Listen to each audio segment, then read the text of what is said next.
During Auroville's first few years, from 1968 to 1973, Mir Alfasa, affectionately known as the Mother, directly guided the project.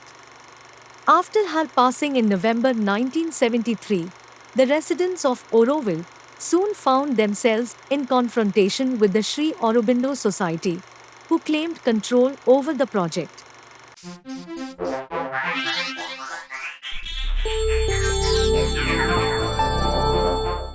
A number of experts say that when trying to predict the future, it can be helpful to look at the past and assess today's trends. The more things change, the more they stay the same. In today's video, we interview an Aurovillian who takes us on a journey back in time to when the founder of Auroville had just passed away. Been here since 49 years, planting here 55,000 trees, and then later shifting towards Matimandir. And then we were all so shocked when mother left her body. And it started actually then. We were not aware of that yet. What started? We were kind of, mother who has founded us, who has called us, and most of us have come with this book written by Satprem called Sri Aurobindo or The Adventure of Consciousness. Slowly the situation in Auroville started to deteriorate. What do I mean by that? Before, we always got our visa and it was a matter of, the Chancellor, the secretary, and doing the recommendation and all that, working at Matamandi or whatever job you do. And then they came and we were called to the office in Pondicherry. And we had to sign this paper, which was quickly becoming known as the slave paper, because basically it is a transfer of power in the sense when mother had left her body, she had put the Sri Aurobindo Society, which for clarity's sake it is not the ashram, it is a separate unit. She had put these people in charge for organization, receiving the donations coming from all over the world. You needed certain protocol and procedure to handle this in complying with the laws of the country we are the guests in. Then we realized we have to sign this slang paper where basically it says from now on you will receive the instructions, we turned it into commands, and we sit in our air-conditioned office in Pondicherry and you do the work and you execute our daily instructions or commands, or the weekly commands, and the plans and what you have to do, how and when and where. And they were thinking that the dog would not bite the hand that feeds it.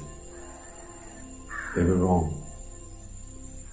We were a bunch of adventurers who did not come to be fed like a street dog. We have come for something vastly different.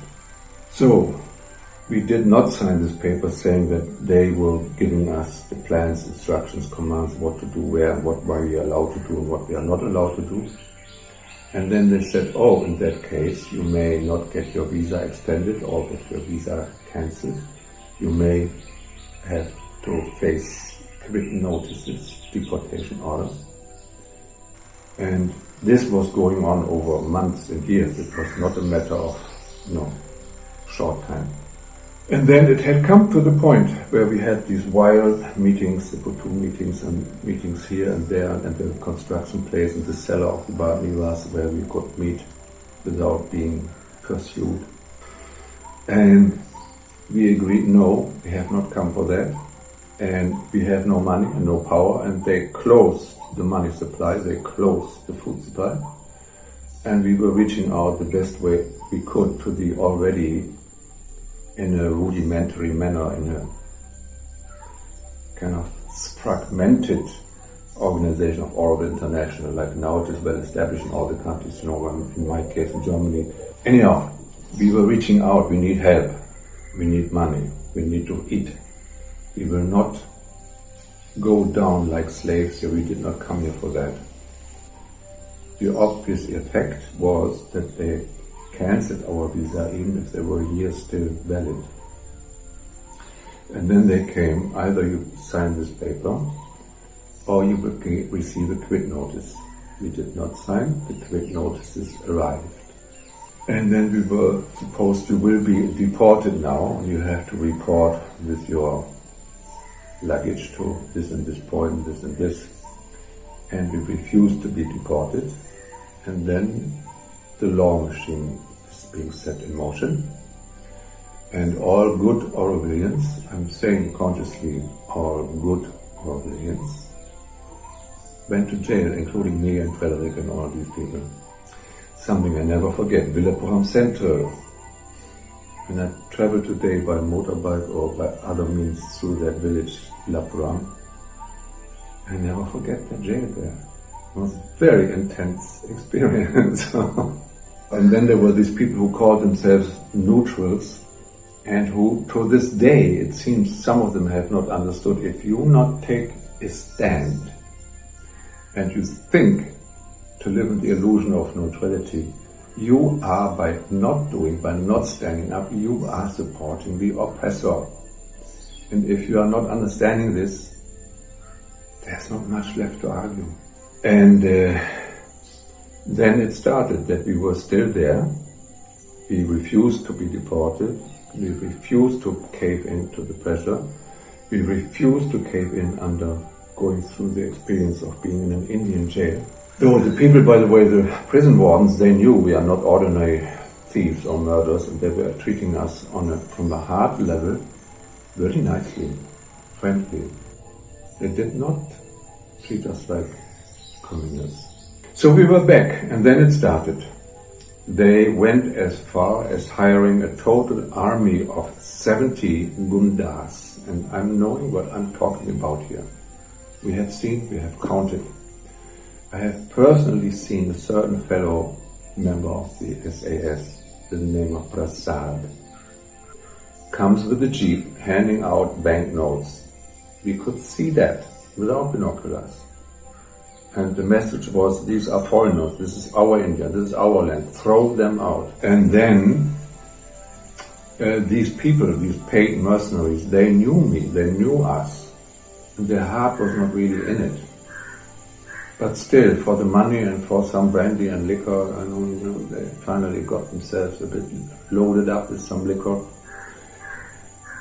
And they were just coming running with big sticks and beating wildly. And I had learned to evade the big blow. But other people were less lucky, they ended up in hospital. We learned that actually now it is a matter of life and death. It's not just a political, it's not just, we don't want to be slaves. Now it is survival. They already closed the money supply, they already closed the food supply. First emergency donations and support was coming in. We managed to live, we managed to organize, we managed to eat.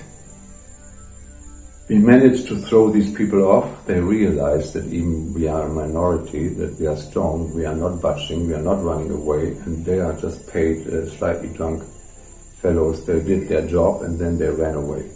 At that time we had no video recording of people bleeding and broken bones. We had to write down and type and send letters by mail, and support and help was coming, and we had people like who knew people high up in the hierarchy and the New Delhi government who were almost shaking hands with Indira Gandhi, who was coming here as a devotee of Mother. So we had people on those levels. They thought, the SAS people, they thought we turn them into slaves. If they do not agree to be on the receiving end of our commands and instructions, we will throw them out, deport them. We refused. They didn't expect that we refused en masse, that we went to jail and we were still there. They sent up to 70 gundas, physical fights. We refused, we didn't budge. Some people got hurt. Blood was flowing, bones were broken. We were still there, not running away.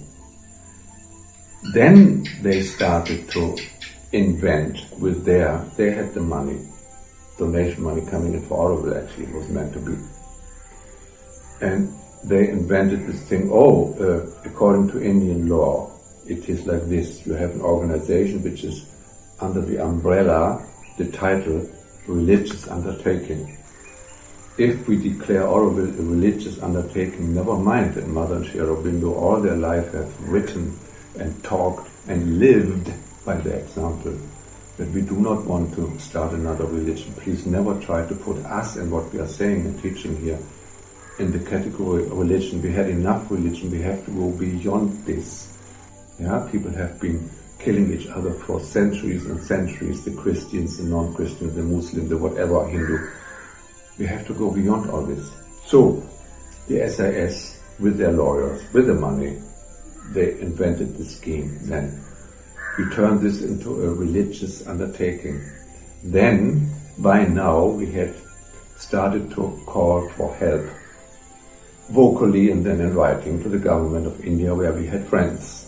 Look, they are destroying Mother's dream. Anyhow, this is when it started like that, when they realized they couldn't get rid of us as they thought they could. We were stubborn. We were refusing to die or to be deported, to disappear, to vanish. And then this religious thing came in, and then it was a long, drawn out, still trying to, no money, no food, no visa, we are illegal aliens here. Still, we stayed, still we managed. Support was growing from all this side because there is a dream here. Mother and Sri Aurobindo both said that, which is stronger than all the mental schemes of, if you try something new, that you don't own the land. This whole project of Auroville is meant to be a laboratory of evolution towards true human unity. Not anything to do with religion, but true human unity. Then you can expect that you get all the forces of the old world being up against you. Because the old forces don't want this. They don't want this evolution. They don't want human unity. In the end, we ended up with them always, and then means the SAS. By the way, I went personally, I wanted to see the boss of the SAS. I went personally alone to the ashram, found out where's the house close to the ashram main building. Where is Mr. Sri Navajata, the boss of the Sri Aurobindo Society? Where is he living? I want to visit him. Not to aggress, no, I want to see, I want to ask personally. And I insisted long enough that finally he caved in. I could actually see him in his house, first floor, I never forget. And I could see this, dressed in holy white ashram, white outfit, all very holy. And I asked him then, look,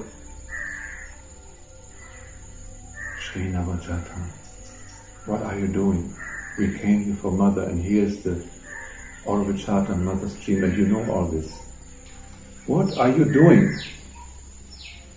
I wanted to see the man, and the man with his glasses, his white dress, he looked at me with this kind of divine, semi-divine, benign smile, and raising his hands.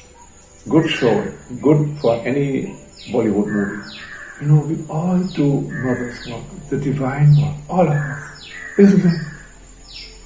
Anyhow, I left knowing this guy as a liar, he would fight to the end. So the thing went on, and there comes the day where the verdict was pronounced saying, this is not a religion. On that very day, Sri Navajata died of a heart attack. He has put all his more or less his energy, his money, his ambition into it, and the moment when the total failure, in spite of all the money, all the best lawyers, it collapsed. The answer is no. Then the Emergency Act came. We hope you enjoyed today's look back, and thank you for stopping by. For more information, you can follow the links in the description below. And please remember to subscribe on your way out.